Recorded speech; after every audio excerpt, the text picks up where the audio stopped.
Lamentablemente no podemos ir a la par en lo que es fisiopatología y farmacología. Muchos de los acápites relacionados al manejo y uso de drogas nos obliga a realizar parte de la fisiopatología. Entonces, cuando estamos haciendo la revisión de farmacología cardiovascular, ustedes todavía no han completado la parte de la fisiopatología cardíaca. Entonces, hacer una introducción en relación a aquellos mecanismos que están involucrados en la generación de una determinada enfermedad.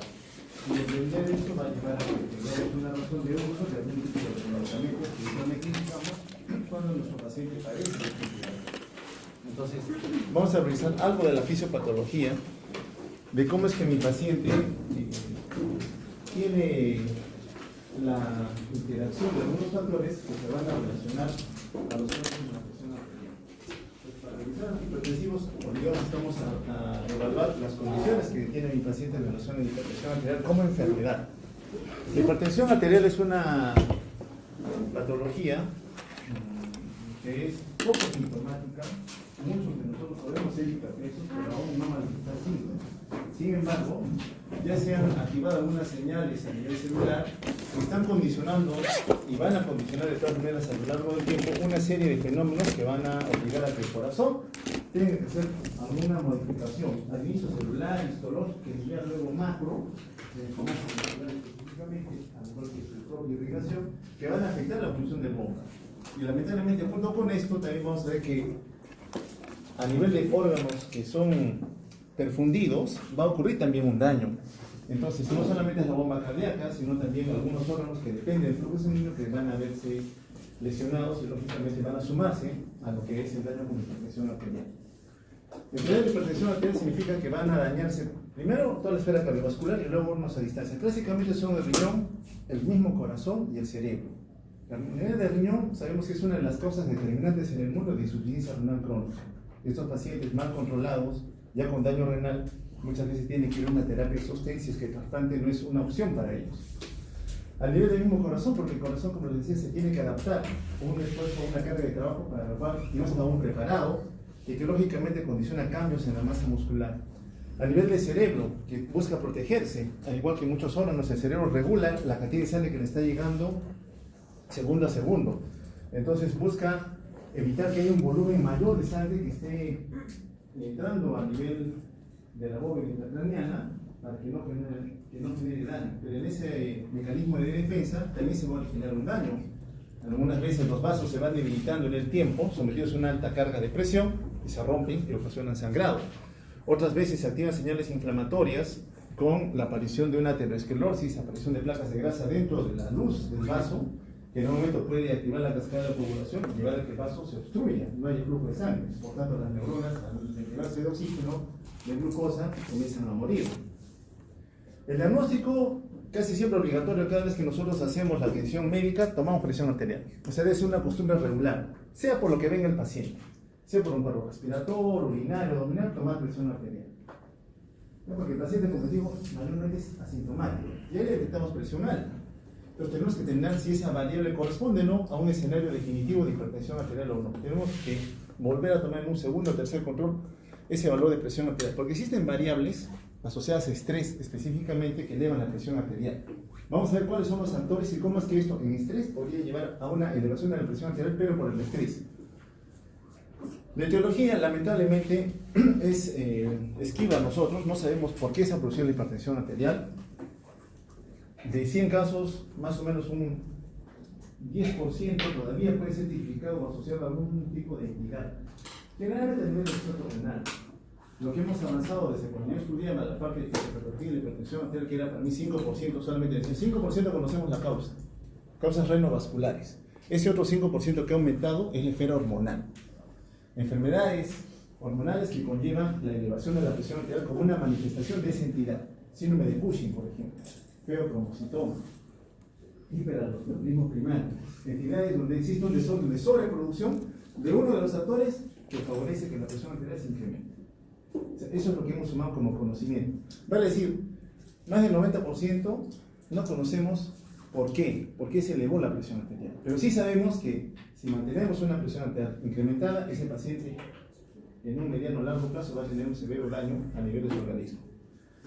Tanto la presión arterial sistólica como la diastólica son dañinas para la persona. Es común que el paciente de edad avanzada tenga una tendencia a elevar la presión arterial sistólica. Los pacientes que recién debutan generalmente elevan la diastólica, pero en general ambas van a ocasionar daño. Bueno, ¿cómo es que se genera la presión arterial? Solamente para resumir rápidamente, lo vamos a presentar con la parte de las diapositivas que están relacionadas a esto. La bomba cardíaca es el órgano que impulsa la sangre, el que mueve la sangre. Por tanto, ejerce una fuerza de contracción que va a distender los vasos. Ese es el primer valor que nosotros valoramos, presión arterial sistólica. La fuerza con la cual el corazón está movilizando este volumen de sangre necesario para que se perfundan adecuadamente a los órganos de la economía. ¿Ya? O sea, necesitamos una bomba. A mayor trabajo de la bomba, mayor fuerza de contracción, ya desprendemos que la presión arterial podría incrementarse. La pregunta es ¿por qué aumenta la fuerza de contracción o qué factores conllevan ese aumento de la fuerza contractiva?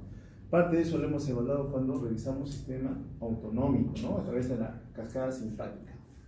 Bueno, ese primer valor que la bomba cardíaca ejecuta es la presión arterial sistólica, ¿no? A mayor fuerza contractiva aumenta más la presión arterial sistólica. Muchas veces mi paciente solamente viene con presión arterial sistólica incrementada y la diastólica se mantiene en valores normales o inclusive bajos. Bien, como esto sale del corazón, ese flujo de sangre está contrapuesto por una resistencia y la resistencia la ejecutan los vasos sanguíneos, ¿ya? Si este vaso está más cerrado, más contraído, mayor resistencia. Por tanto, esa presión arterial que se opone a la salida de la sangre se conoce como presión arterial diastólica, es la resistencia vascular periférica. Básicamente aquí estamos enlazando la función de bomba, presión arterial sistólica, versus el estado contráctil del lecho vascular arterial. Entonces ya sabemos que los dos actores que participan en la generación de la presión arterial están uno asociado a la bomba y otro asociado al lecho vascular arterial. Lo que tenemos que recordar es qué otros actores están mediando esa fuerza contráctil y el estado de vasoconstricción. Aquí vemos una placa de grasa, ¿no? Un ateroma.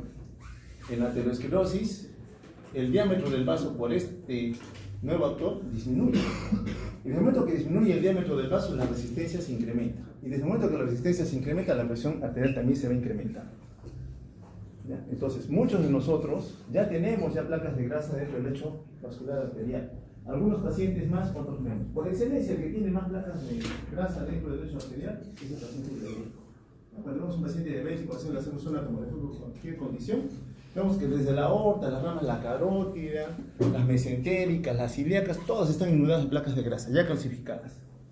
Señal de que la condición de daño ha transcurrido a lo largo de muchos años y que lógicamente ya está teniendo una representación con relación de la presión arterial. Bien, entonces la hipertensión en general, nosotros seguimos clásicamente las escuelas americanas y europeas, establece cuando los valores, sea aislados de sistólica o diastólica, son superiores a 140/90. Hoy en día la mayoría tiende a hacer un diagnóstico precoz de la hipertensión arterial, no llegar a 140/90. Normalmente nosotros establecemos como el paciente sano, entre comillas, a nivel de la presión arterial, si sus ciclos de presión eran menores a 130/80. Entonces, el que estaba entre 130 y 140, o 80 y 90, se comportaba como un paciente prehipertenso. Podía en algún momento hacer hipertensión arterial. Entonces, en ese momento tenemos que cogerlo y establecer una serie de medidas involucradas en relación a su hábito dietético, ejercicio, factores condicionantes que aumentaban el riesgo de trabajo del corazón, de bomba, etcétera, etcétera, para que esa hipertensión no se vaya a generar o se controle de alguna manera y evite el daño a los órganos a distancia. Bien, ¿por qué se eleva la presión arterial en general entonces? Por aumento del tono arterial vascular periférico. Y aquí, casi siempre nosotros nos enlazamos, el tono vascular es músculo liso predominantemente lo encontramos en el lecho arterial. Y específicamente desde todo el árbol arterial, encontramos que a nivel de las arteriolas es que hay mayor cantidad de músculo liso, por tanto mayor resistencia. Pero también en las venas existe músculo liso.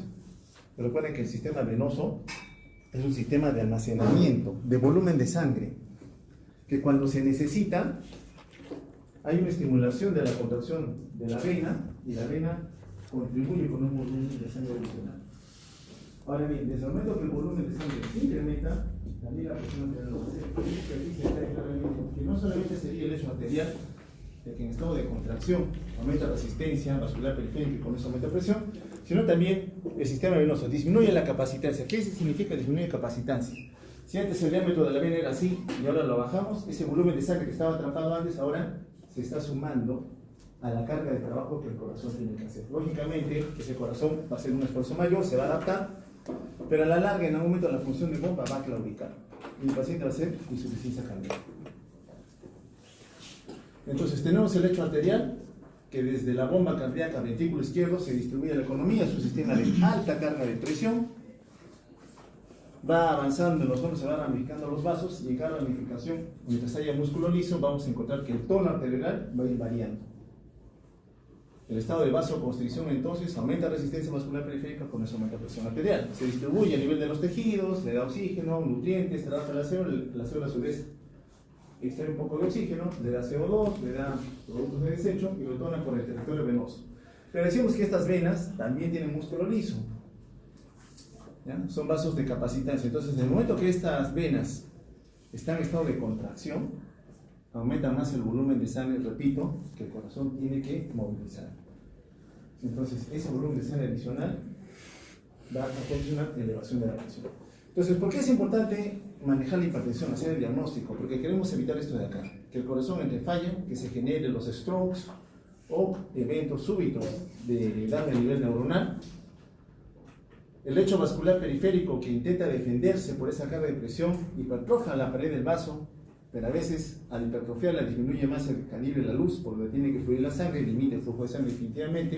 En algún momento el corazón entra en falla, la masa muscular que ahora se ha incrementado grandemente va a llevar a que la perfusión de la masa muscular contráctil esté deteriorada. Si todos ustedes fueran miocardiocitos y yo soy la arteria coronaria que está buscando irrigarlos, normalmente por estos canales yo podría llegar a darles el volumen de sangre, oxígeno, nutrientes que ustedes necesitan. Pero si donde están al final ampliara el mismo volumen hacia atrás, yo no podría darle el abasto para perfundir a los que están más allá. Tendría serios problemas, porque mi adaptación de flujo coronario está adaptado para este volumen de personas. Pero si hubiera un volumen mayor, lógicamente no podría garantizar la perfusión. Y muchas veces vienen los infartos, ¿no? Los infartos. Eso también lo vamos a analizar luego en la siguiente clase. Bien, entonces aquí tenemos un paciente que tiene una función de bomba, decimos la contracción continua moviliza la sangre, le inyecta la economía, la distribuye por los lechos arteriales, está circulando por el lecho arterial y tiene que encontrar órganos a distancia que quieres perfundir. Un órgano importante que va a censar el volumen de sangre que le está llegando es el riñón. No es el único, pero es uno importante porque va a liberar otras sustancias más que van a verse involucrados en la generación de la presión arterial. Entonces, este riñón en algún momento puede detectar que el flujo de sangre que le está llegando está disminuido. Y como el riñón tiene que buscar su propia supervivencia, va a comenzar a liberar una serie de hormonas necesarias para poder garantizar que este volumen de sangre que le está irrigando en ese momento aumente.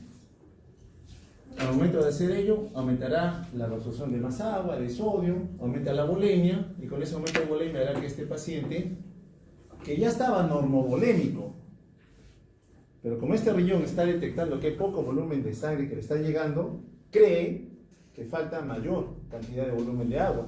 Entonces favorece que haya mayor volemia en un paciente que ya estaba normovolémico. Entonces, al aumentar el volumen de sangre, la presión arterial va a tener tendencia a incrementarse. El corazón, viendo esto, tiene que adaptarse. Como hay mayor volumen de sangre, hay presión arterial elevada, hay mayor poscarga, tiene que aumentar la masa muscular contráctil. Aquí hay una masa muscular, acá vemos cómo se ha hipertrofiado. Mayor masa muscular para poder mover ese volumen de sangre que necesita hacerlo porque los órganos de la economía se lo están pidiendo. Entonces, este volumen de sangre lleva una adaptación del corazón. Acá vemos cómo las coroneras llegaban a perfundir todavía a todo el miocardio, pero acá ya tiene serios problemas porque hay mayor masa muscular. El riñón todavía sigue detectando que el volumen del flujo sanguíneo real está disminuido, sigue manteniendo mayor absorción de sodio y de agua. Entonces este corazón no termina de compensar el proceso. Es un círculo vicioso que está llevando a sobrecarga de trabajo del corazón. Y en algún momento, esa bomba cardíaca, con gran cantidad de masa muscular, ya no puede responder al estrés y claudica en su función. El paciente comienza a desarrollar insuficiencia cardíaca. Y ahora sí, con insuficiencia cardíaca, la fuerza de contracción para mover la sangre está venida menos. Por tanto, este riñón sigue intentando lo mismo, sigue generando el mismo proceso, pero era a costas de un trabajo que ha sido largamente sobrepasado a nivel de la bomba cardíaca. Bien, entonces, ¿cómo es que normalmente regulamos presión arterial, fisiológicamente hablando? ¿Qué variables están involucradas? Básicamente dos. Flujo de sangre, y para esto es gasto cardíaco, función de bomba, es el actor relevante por excelencia, quien tiene que mover la sangre. Y dos, resistencias al paso del flujo de sangre. Recuerden que para que haya flujo de sangre, para que yo me vaya para allá, tiene que haber una diferencia en presión. En este lado mayor presión y en el otro lado menor presión. Tiene que haber un gradiente de presión. Y dos, la resistencia. Para que yo avance, algo se va a oponer a mi avance. Entonces, hablar de flujo de sangre es delta de presión partido resistencia. ¿Ya? Eso es importante para nosotros.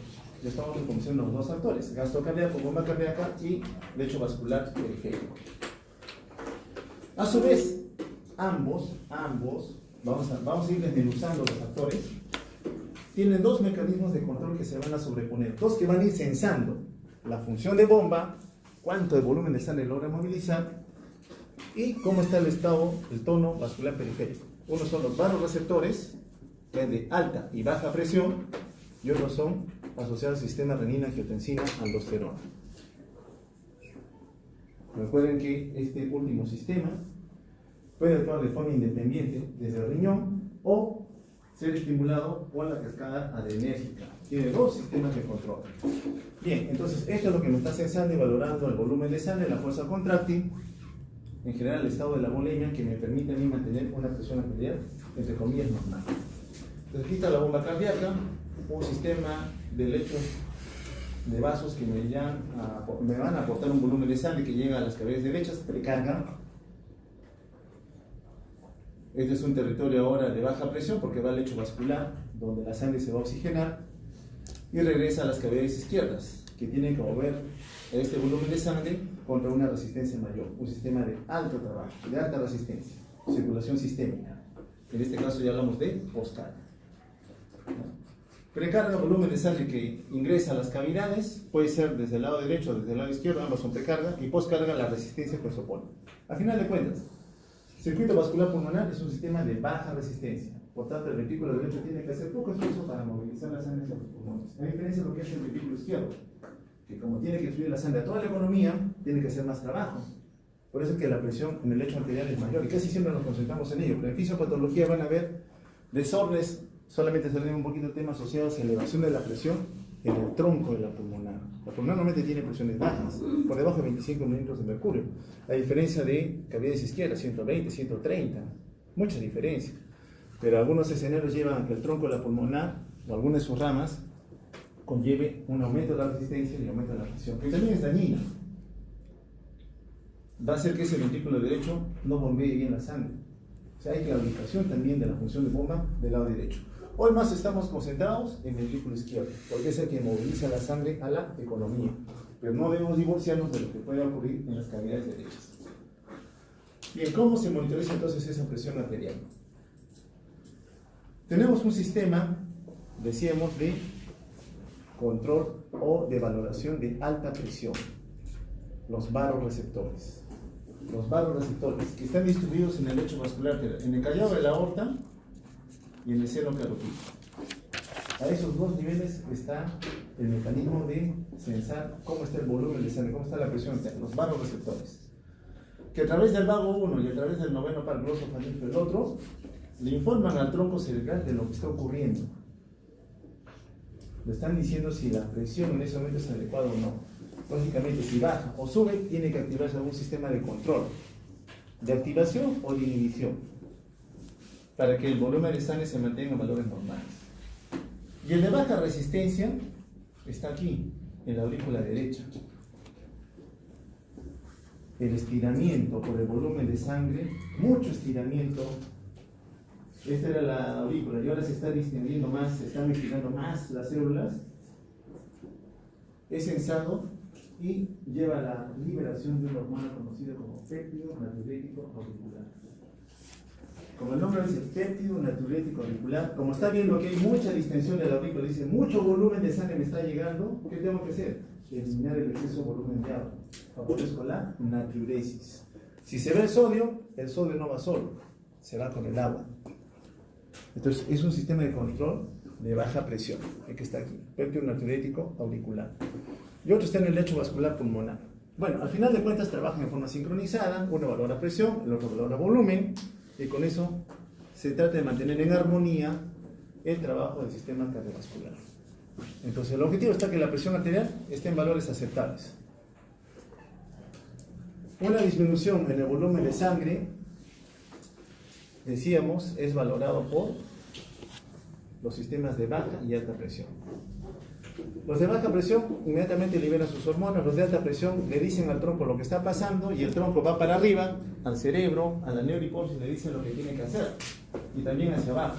Si hay mucho volumen, el simpático se tiene que apagar. No necesita activación del simpático porque es el que favorece mayor retención de volumen de agua, de sodio y lógicamente el trabajo del corazón. Si por alguna condición el volumen de sangre ha disminuido, también existen otros sistemas a nivel del sistema nervioso central que van a buscar regular la volemia. Aumenta la sed. Tengo que consumir más agua porque el cuerpo me está pidiendo que aumente la volemia.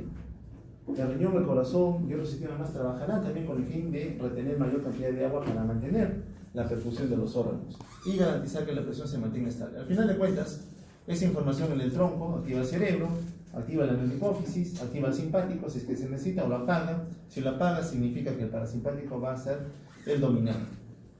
Al final de cuentas, este sistema no trabaja solo.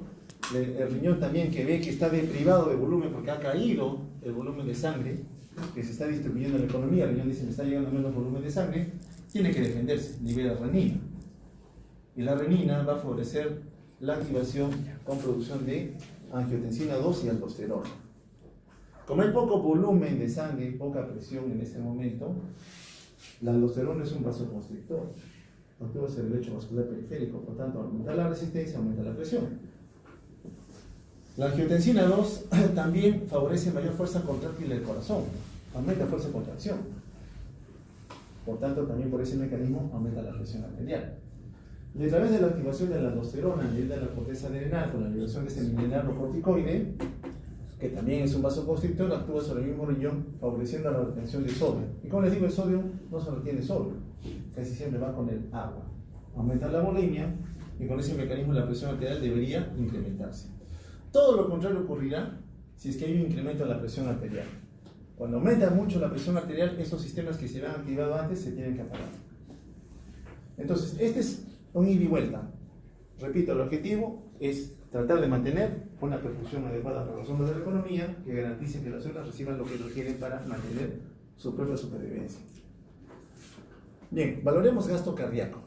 Recuerden, los dos factores principales en generación de presión arterial son gasto cardíaco y resistencia vascular periférica. Gasto cardíaco a su vez depende de dos variables: frecuencia cardíaca y volumen stroke. ¿Ya? Frecuencia cardíaca y volumen stroke. Entonces, estos dos factores pueden aumentar el gasto cardíaco. Directamente a mí me están señalando a sistemas que están supeditados al influjo hormonal autonómico. Factores que afectan la frecuencia cardíaca. La inervación autonómica. Por excelencia, ¿quién es? El simpático. El simpático aumenta la frecuencia cardíaca. Miren, el aumento de la frecuencia cardíaca o del gasto cardíaco en sí, del volumen stroke, llevará a que la presión se incremente. Estamos analizando uno de los factores. Estamos hablando solamente de gasto cardíaco. El otro es resistencia vascular. Aumenta el gasto cardíaco, aumenta presión. Aumenta la resistencia vascular periférica, aumenta presión. Desmenucemos gasto cardíaco. Gasto cardíaco depende de dos variables: frecuencia cardíaca y volumen stroke. La frecuencia cardíaca, a su vez, está supeditada a un flujo autonómico y un sistema hormonal. Más frecuencia cardíaca, más taquicardia, mayor presión arterial. El otro actor es el volumen stroke. El volumen stroke es el volumen circulante efectivo. ¿Cuánto de volumen de sangre sale en cada volumen latido?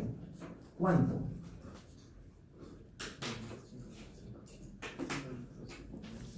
No, es el gasto cardíaco. ¿Cuánto? 70 mililitros de volumen de sangre. En cada latido, el corazón distribuye a la economía 70 mililitros de sangre. Recuerden, yo, ventrículo izquierdo, recibo un volumen de sangre, 70. Y los mismos 70 lo distribuyo. Pero yo, ventrículo izquierdo, antes de que reciba la sangre, cuando las válvulas auriculoventriculares se están abriendo, tengo todavía un volumen de sangre. Es decir, yo, ventrículo izquierdo, al momento que me contraigo, no boto toda la sangre que tengo en ese momento. ¿Ok? Siempre tengo un volumen de sangre. Entonces, hay un volumen de sangre, yo me contraje, boté los 70, ¿con cuánto me quedo? Más o menos con 50 mililitros de sangre. Ese volumen de sangre que queda post-sístole se llama volumen sistólico final. ¿Cuánto de volumen sistólico quedó en el ventrículo izquierdo post-contracción? 50, más o menos. Luego llegan los 70, cuando yo me lleno, eso se llama diástole. Entonces, el volumen de fin de diástole, sumo los 50 más los 70, ¿cuánto es? 120. Entonces, el volumen diastólico final son 120. Menos el volumen sistólico final me dice cuánto es el volumen stroke. Volumen stroke, volumen circulante efectivo, volumen latido, es ese volumen de sangre que se va a distribuir en toda la economía. 70 mililitros. Bien, entonces, cualquier estado que aumente ese volumen stroke. Entonces me dice volumen stroke es volumen de fin de diástole. Yo me contraje, boté los 70, pero ¿qué pasa ahora si en lugar de los 70, ese riñón está reteniendo más agua? Me está aumentando la precarga. Y al aumentarme la precarga, aumenta este volumen. Y si aumenta este volumen, aumenta la presión. Me dejo entender por qué es importante la regla de volumen de agua, volumen circulante que en ese momento estamos teniendo, como un actor en relación a cómo se va a comportar la presión arterial. Pues cualquier estado que me aumente este volumen, me va a aumentar indirectamente la presión arterial. Recuerden, según la ley de Frank-Starling, ese miocardiocito cuando se estira, a mayor estiramiento nos dice mayor fuerza contráctil, ¿cierto? Eso nos dice Frank-Starling. A mayor estiramiento del miocardiocito, mayor fuerza contráctil. Pero si ese miocardiocito lo estiro, no quiere decir que eternamente él va a resistir el volumen de sangre y va a tener mayor fuerza contráctil. En algún momento se van a romper los enlaces y ya no va a poder. Y el corazón se dilata. Ya se establece la insuficiencia cardíaca. Pero eso es lo que queremos evitar, porque sabemos los mecanismos que están involucrados en frecuencia cardíaca, básicamente sistema nervioso autónomo y lo que es volumen stroke, que es volumen de sangre, volumen de agua que se está movilizando en algún momento y que lógicamente va a hacer que el gasto cardíaco se incremente. Entonces ya sabemos una cosa. Nuevamente los vasoreceptores son los que están sensando eso y le determinan al tronco la respuesta que va a tener. Si baja o sube, él dice, ¿activo el simpático o no lo activo? Cuando baja el simpático se va a activar, lo sabemos ya. Y cuando es mucho, el simpático se apaga y domina el parasimpático. Llegó el parasimpático, catecolamina, acetilcolina, apago a la fuerza contráctil, hago que baje. Recuerden que el simpático trabaja a nivel central sobre corazón, beta 1, fuerza contráctil, beta 1, descarga del nodo sinusal, más taquicardia, más gasto cardíaco, más presión arterial, ¿cierto? Recuerden ustedes por fisiopatología, en el corazón, ¿qué tipo de receptores están inundando el corazón? Sistema eléctrico, beta 1. Músculo cardíaco, beta 1. Entonces, cuando la catecolamina llega, la norepinefrina llega acá, estimula que haya mayor taquicardia, mayor fuerza contráctil. Caso contrario, ocurrirá cuando el parasimpático sea el que domina. ¿Ok?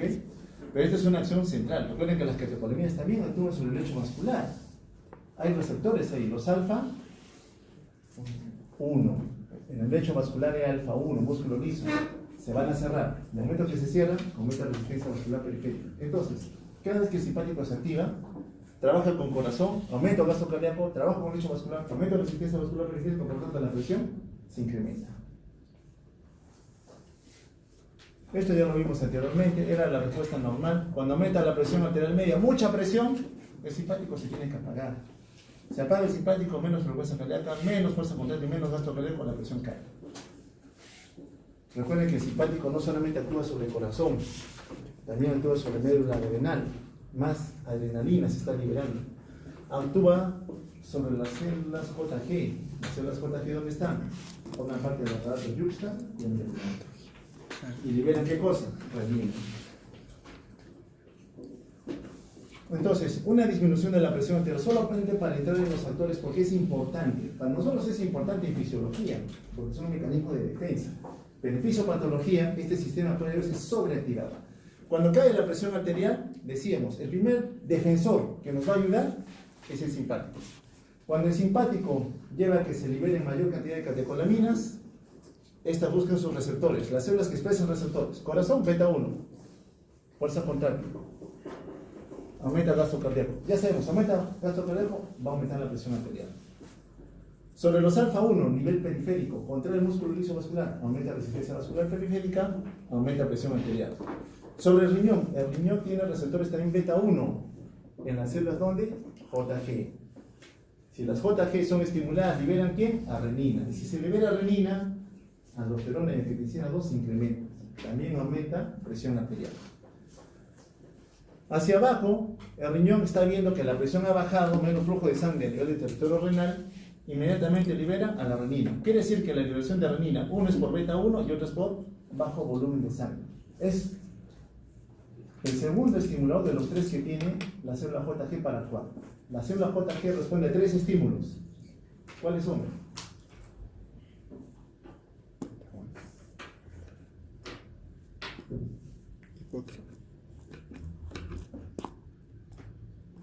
Uno, catecolamina. ¿Qué receptor tiene la célula JG? Beta 1. Segundo estímulo. La bobina.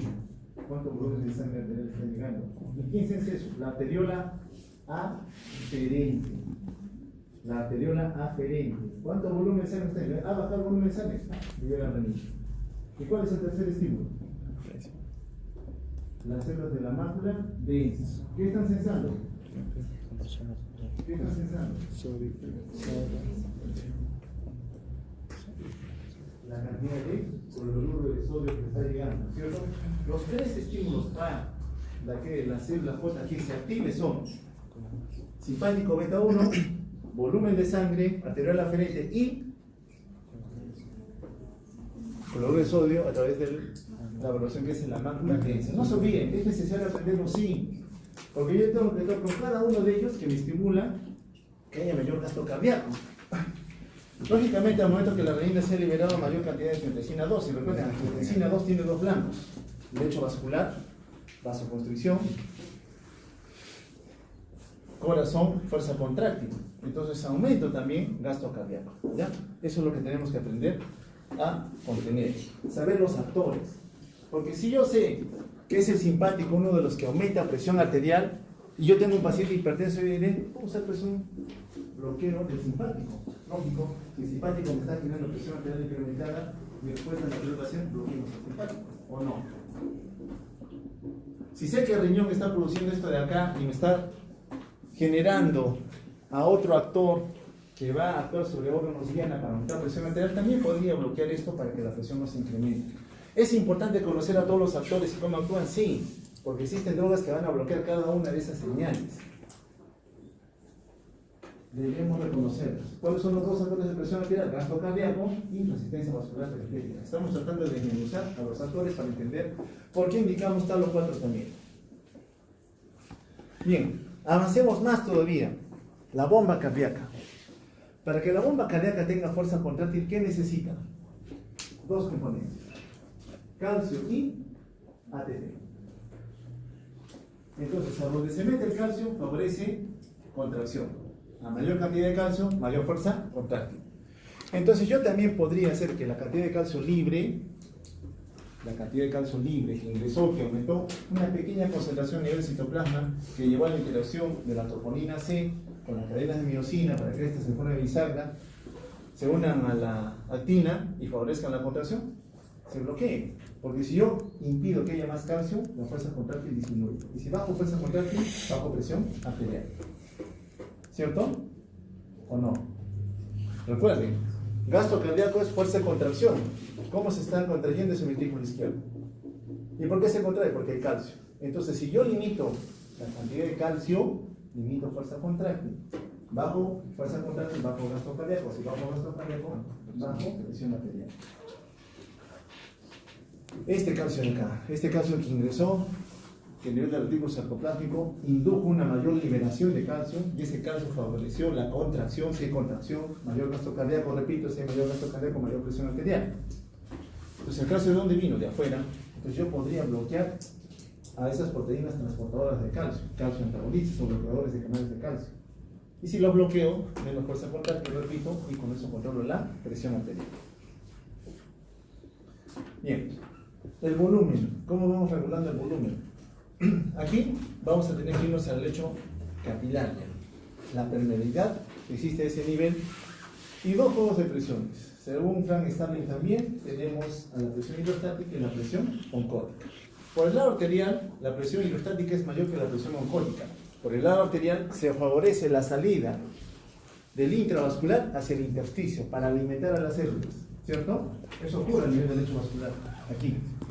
Conforme va avanzando y el volumen de agua está saliendo, la presión hidrostática va cayendo. Y la oncótica no se modifica, porque la proteína normalmente no sale afuera, se mantiene en el intravascular, mantiene su misma concentración, su misma presión oncótica se va a mantener. Pero como aquí hay mayor presión hidrostática, el agua al salir, conforme va avanzando, la presión hidrostática va cayendo, va cayendo, va cayendo, hasta que la presión oncótica le gana hacia el lado venoso. Y aquí comienza a reabsorber el agua. Es lo que normalmente ocurre. Y el exceso, ¿quién se encarga de extraer el exceso? Estos de acá, los linfáticos. Recuerden, la sangre regresa al corazón o se extrae de los órganos que han sido en algún momento perfundidos, principalmente a nivel del sistema venoso.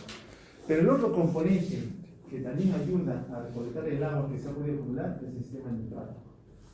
Hay muchas entidades donde los linfáticos, estos de acá, que movilizan, vean, 3.6 litros de agua diariamente, podrían verse afectados por algunas condiciones que los afecten.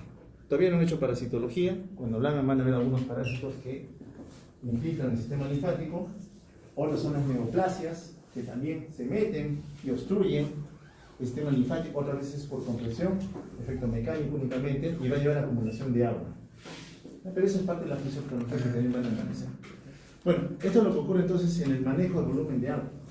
Recuerden, cuando el paciente tiene mayor volumen de agua, mayor presión hidrostática acá, mayor acumulación de agua en el intersticio. El linfático va a haber sobrepasado mucho volumen de agua y el paciente se va a hinchar, se va a edematizar. Si encontrar un paciente edematizado, para mí representa un paciente que tiene mucha carga de volumen de agua. Ahora, la pregunta es ¿por qué? ¿Es mucha presión hidrostática que viene con la fuerza constante del corazón? O de repente es que hay poca presión oncótica. De repente el riñón enfermo, que normalmente no deja que pasen las proteínas a nivel de la cápsula de Bowman, no deja que pasen proteínas, ahora está puerta abierta y deja que las proteínas se vayan yendo. En el momento que las proteínas se van, la presión oncótica cae. En el momento que la presión oncótica cae, la presión hidrostática le gana y comienza a inundar todo el intersticio. O de repente es el hígado enfermo, una cirrosis hepática. Recuerden que el hígado es el principal productor de proteínas. ¿Cuál es la proteína que tiene mayor poder oncótico? La albúmina. Por excelencia es la albúmina. Un hígado enfermo que produce poca albúmina, baja presión oncótica. Por eso es que el paciente tiende en la cirrosis hepática, por ejemplo, a edematizarse. Bien, entonces los sensores de volumen, tenemos uno de baja presión, ya lo detallamos anteriormente, aurículas y vasculatura pulmonar. En aurículas está el péptido natriurético auricular. El otro, cuando baja el estrés a la pared, o sea, la aurícula derecha en lugar de irse distendiendo a recibir precarga, ahora recibe poco volumen de agua. Entonces el tronco que está valorando esto también le dice a la neurodiposis libera más arginina vasopresina. Antes le llamamos hormona antidiurética, ¿cierto? Hoy sabemos que es la arginina vasopresina. Antes decimos solo hormona antidiurética porque solamente decíamos evita que perdamos volumen de agua con la orina, pero es antidiuresis. A mayor volumen de agua que se queda, esta aurícula ahora sí va a recibir mayor volumen de sangre y regresa todo lo normal. Pero como sabemos que esta arginina vasopresina, antes llamada hormona antidiurética, también es vasoconstrictor, ya no lo denominamos así, era una denominación antigua. Acostumbremos a decir que la hormona antidiurética es la arginina vasopresina. Bien, y cuando hay mucho de volumen que distiende mucho a las células de la aurícula, se libera este famoso péptido natriurético auricular. Que no lo dice, péptido natriurético auricular, natriuresis. Y el de alta presión por excelencia es el vasoreceptor. Está en el callado aórtico, en el seno carotidio y también a nivel del riñón, aparato yuxtaglomerular. Entonces, el volumen de agua, si aumenta la osmolaridad por excelencia, sabemos que hay un osmoreceptor a nivel del hipotálamo, ¿cierto? Por fisiología conocemos eso. Mucha osmolaridad significa que hay un ingrediente que se ha tornado asimétrico, el osmoreceptor estimula el centro de la sed, la persona aumenta su volumen de agua de ingesta y también se activa la liberación de arginina vasopresina. Se libera arginina vasopresina, más agua que se retiene con el fin de que la osmolaridad disminuya. Este es un sistema también de control que nosotros habitualmente tenemos, pero lo único que hace es redundar que el volumen de agua que nosotros tengamos en un momento va a también representar cambios en la presión arterial. La renina, ¿cómo es que el riñón es el sistema de regulación de alta presión? Recuerden que los vasoreceptores casi siempre decimos callado aórtico, seno carotídeo. ¿Cómo es que actúa lo de la renina? Para también entenderlo concienzudamente y que nos ayude a entender también por qué usamos tal o tal medicamento. A nivel de riñón existe un aparato súper especializado que es el aparato yuxtaglomerular. Según el volumen de sangre que le vaya llegando en algún momento, este sistema puede activar la liberación de renina. Y esta renina que se libera favorece la conversión de una proteína que produce el hígado, conocida como angiotensinógeno, para convertirlo en angiotensina 1. Y esta angiotensina 1 circula por la economía hasta que llega a un órgano determinante en su acción, el lecho vascular pulmonar. Y aquí se encuentra con una enzima que convierte la angiotensina 1 en angiotensina 2. Y esta angiotensina 2, ya por excelencia, es el que va a ir a buscar a sus órganos diana: lecho vascular, vasoconstricción, corazón, fuerza contráctil, y a nivel de la corteza adrenal busca a las células de qué capa: glomerular, fascicular o reticular. La corteza hay 3 capas, ¿cierto? ¿Qué produce la capa glomerular?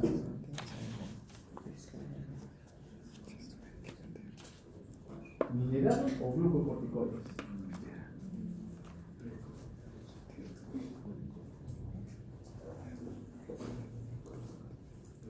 Mineral o corticoides. ¿Cuál es el mineral o corticoide por excelencia? Aldosterona. Entonces la aldosterona se comienza a incrementar, esta de acá, y la aldosterona también es un potente vasoconstrictor, también causa cambios en la histología del corazón, causa remodelado cardíaco y favorece la reabsorción de sodio y de agua. Más sodio, más agua, más volumen de sangre, más volumen de sangre, más presión arterial. Esto es un mecanismo de defensa, pero en personas que no tienen ninguna enfermedad, de alguna manera se ha activado en demasía y me está aumentando la presión arterial. Cuando todo lo contrario ocurre, lógicamente, no se activa y me favorece que la presión tenga una tendencia a bajar. Entonces aquí tenemos ya los 3 estímulos que hacen que las células JG, todo esto es aparato yuxtaglomerular, pero este grupito de acá son las células JG. Repetimos, ¿quiénes son los 3 estímulos que hacen que las células JG liberen renina? Mecanismo de vasoreceptores. Esta es la arteriola aferente, para acá entra la sangre, penacho capilares y para acá sale, arteriola aferente. Vasoreceptor, recuerden, los vasoreceptores de alta resistencia son callado aórtico, seno carotídeo y células JG del aparato yuxtaglomerular. Entonces, vasoreceptores. ¿Cuánto de volumen de sangre está llegando acá? Si hay poco volumen de sangre, poca volemia, se tiene que liberar más renina, porque el riñón detecta que hay poco volumen acá. Libera más renina. Pero estas células JG también tienen los receptores beta 1. Cuando el simpático se ha activado, encuentra el beta 1 y también le dicen libera más renina. Y el que está pegadito acá, estas células de acá son las células de la mácula densa. Cuando el asa de gel de cemento grueso está yéndose hacia arriba, se encuentra con este grupo de células y valora cuánto de sodio existe ese nivel y lo censa. Si hay poco sodio, también activa las células JG para que liberen más renina. En otras palabras, aquel componente que maneja volumen y también puede favorecer la vasoconstricción está asociado al sistema de renina-angiotensina aldosterona. Vale decir, desde el momento que la renina se ha liberado, sea por estímulo vasoreceptor, catecolamina o de acción de la mácula densa, la presión arterial va a tener tendencia a incrementarse. Entonces yo tendría que buscar mecanismos de control. No quiero que haya mucha renina porque sé que ella en algún momento puede aumentar también la presión arterial. Aquí nuevamente apagar al simpático podría llevar a que yo controle esto. Como también bloquear la liberación de renina. Como también bloquear la conversión de angiotensina 1 en angiotensina 2. Como también bloquear el receptor de angiotensina 2. Entonces tengo muchas dianas donde podría actuar en la vuelta para el control de la presión arterial. Repito nada más, esta es una célula JG, trabaja, vean ustedes, con AMP cíclico, el AMP cíclico favorece la liberación de renina. Catecolamina beta 1 estimula proteínas GS, estimuladores. Por acá, mácula densa, poco sodio, aumenta la liberación de prostaglandinas y encuentra su receptor acoplado a proteínas GS también, las prostaglandinas. Y favorecen también liberación de renina. Entonces, esto se da a nivel molecular, ¿no? Nuevamente siguen siendo las proteínas G las relevantes. Entonces, contracción de volumen, se activa el sistema de angiotensina-aldosterona, se activa el simpático, todo con el fin de aumentar la volemia. Expansión de volumen, esos sistemas se tienen capado con el fin de evitar que haya una elevación importante de la presión arterial. Bien, y el tono vascular, bueno, hay diferencias, decíamos hace un instante, entre el lecho vascular arterial y el sistema venoso. Para mí lo importante está que ambos expresan músculo liso. Más las arterias, es cierto, pero las venas también tienen músculo liso, ¿no?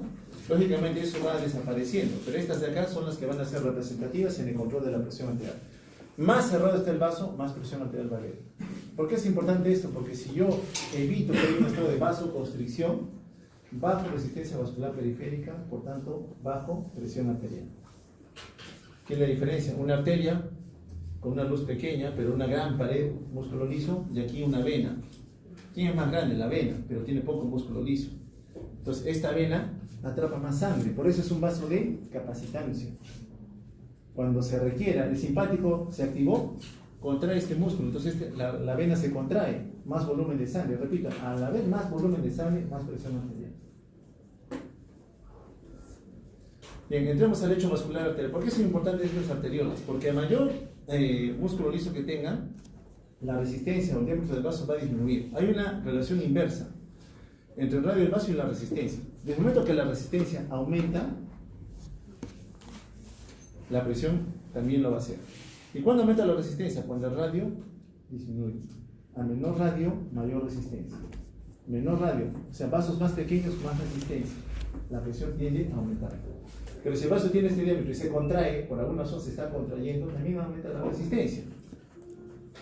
Entonces vemos acá cómo va de la aorta, van haciendo sus ramas principales y súbitamente se aumentó la resistencia, por tanto aumentó la presión arterial. En este red de capilares que tiene músculo liso. Entonces, este sistema de acá, que gradúa la perfusión de los órganos, está supeditado también a un influjo local y un influjo sistémico. El sistémico sabemos que es autonómico. Entonces, presión arterial, trabajar con gastrocardíaco, resistencia vascular periférica. Según su cápsula dice, tenemos 4 lugares anatómicos sobre los cuales trabajar para controlar presión arterial: arteriolas, vénulas, corazón y riñón. Corazón, bomba. Riñón, sistema renina, angiotensina, aldosterona. Arteriolas, porque son las que están de contracción o relajación, aumentan o disminuyen resistencia vascular periférica. Y vénulas, porque cuando también se contraen, aumenta el volumen de sangre. Si aumenta el volumen de sangre, aumenta la presión arterial.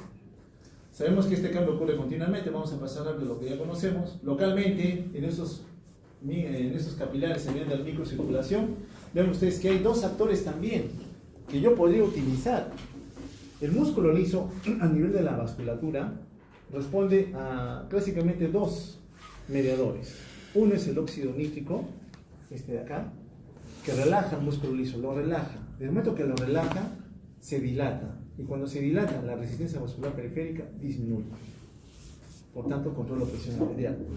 Quiere decir que si yo utilizara alguna droga que promoviera que haya mayor cantidad de óxido nítrico, el vaso se va a dilatar. Por el otro lado tenemos a la endotelina y a la angiotensina 2. Los 2 potentes vasoconstrictores que hacen que el músculo liso se contraiga. Y en el momento que esto se contrae, la resistencia vascular periférica aumenta y por tanto la presión también tiene tendencia a aumentar. De ahí que yo podría decir, si bloqueamos estas señales, el vaso al estar contraído va a estar relajado. Y si está relajado, la presión arterial también va a disminuir. Entonces también son blancos para controlar presión arterial. Bueno, lo que actúa acá, nuevamente para mí es importante saber que el calcio nuevamente es el que favorece contracción del músculo liso. Igual como corría el corazón. ¿Qué mediador hace que la fuerza contráctil lo aumente? El calcio. Si yo quiero que baje fuerza contráctil, limito el ingreso de calcio a nivel del miocardiocito. Lo mismo ocurre acá, músculo liso vascular periférico de esas arteriolas. Si yo evito que haya mayor cantidad de calcio acá, el vaso también va a estar relajado. Entonces no solamente es bloquear angiotensina 2, no solamente es bloquear endotelina, sino también podría bloquear el ingreso de calcio al músculo liso para que esté más relajado. Es decir, los bloqueadores de canales de calcio, también llamados calcio antagonistas, podrían también llevar un buen control de la presión arterial. ¿Por qué mecanismo? Relajan al músculo liso vascular periférico. Entonces, gasto cardíaco, el volumen extra por frecuencia cardíaca, resistencia vascular periférica, básicamente es el lecho vascular, influido grandemente por la cascada simpática. Este sistema de acá tiene 3 estímulos, uno de ellos es el simpático, no se olviden. Pero al final de cuentas yo digo, ¿cómo controlo presión arterial? Bueno, puedes actuar sobre la bomba, volumen de sangre, o sobre los órganos efectores a nivel vascular periférico, o sobre el riñón. Ya sabemos este sistema ya. Simpático, vean ustedes, apagar al simpático es prácticamente evitar la estimulación cardíaca y evitar la estimulación del lecho vascular periférico. Digamos, apagar simpático prácticamente me daría un buen control de la presión arterial, entre comillas. Hay pacientes en quienes se reciben 1, 2, 3 drogas y no logran controlar la presión arterial. Generalmente obedece a desórdenes hormonales. Ya desde el momento que estamos con 3 drogas debemos pensar en secundarismo, a un desorden hormonal. Pero eso lo van a ver cuando hagan su clase de fisiopatología de la hipertensión arterial. Bueno, nuevamente carga de alta presión y otro de baja presión a nivel de las cavidades derechas. Entonces, ¿cómo controlamos presión arterial? 4 principios en relación a los grupos farmacológicos. Trabajo con volumen de agua. Si el paciente tiene mucha volemia, en algún momento yo puedo hacer que elimine el exceso de agua. Bajo volumen de agua, bajo presión arterial. Apagar al simpático, por excelencia. Si hemos visto que el simpático está involucrado en todas las acciones que se tienen a nivel de corazón de resistencia vascular periférica, debería tener un buen control de la presión arterial. Vasodilatadores. De frente dice a trabajar con el lecho vascular periférico, relajarlo el vaso.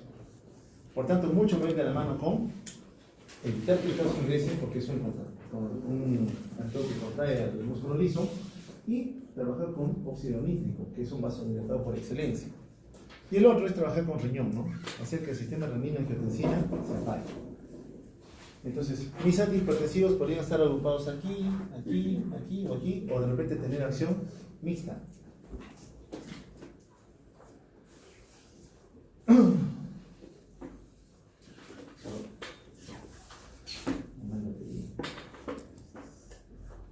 Lo que dice su caso. Trabajamos con bomba cardíaca, trabajamos con vasos de capacitancia, trabajamos con vasos de resistencia o trabajamos con riñones. Lógicamente el simpático, vean ustedes, influye en todos ellos. De ahí que uno dice, podríamos pues de frente a apagar al simpático, pero no siempre es así de fácil. Porque cuando damos una medicación que bloquea al simpático, recuerden ustedes que hay otras señales en órganos de la economía que necesitan al simpático.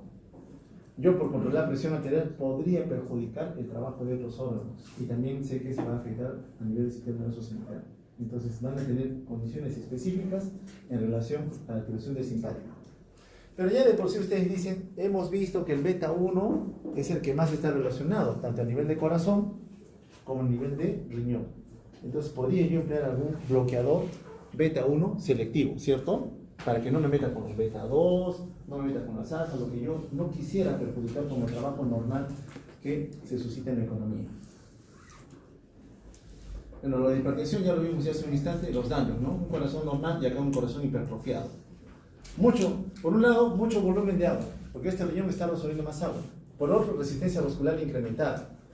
Postcarga incrementada. Le llega una gran precarga, mucho volumen de sangre y tiene que afectar también una resistencia incrementada, mucha postcarga. Lógicamente ese corazón le das mucho trabajo y por otro no puede movilizar el volumen de sangre que le estás dando, va a claudicar en su función, va a ser falla cardíaca, definitivamente.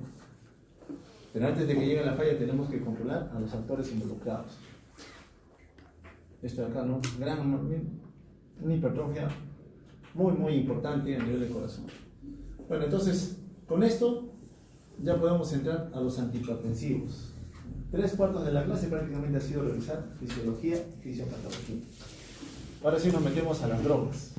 ¿En dónde están involucrados? Respiren un rato, relájense.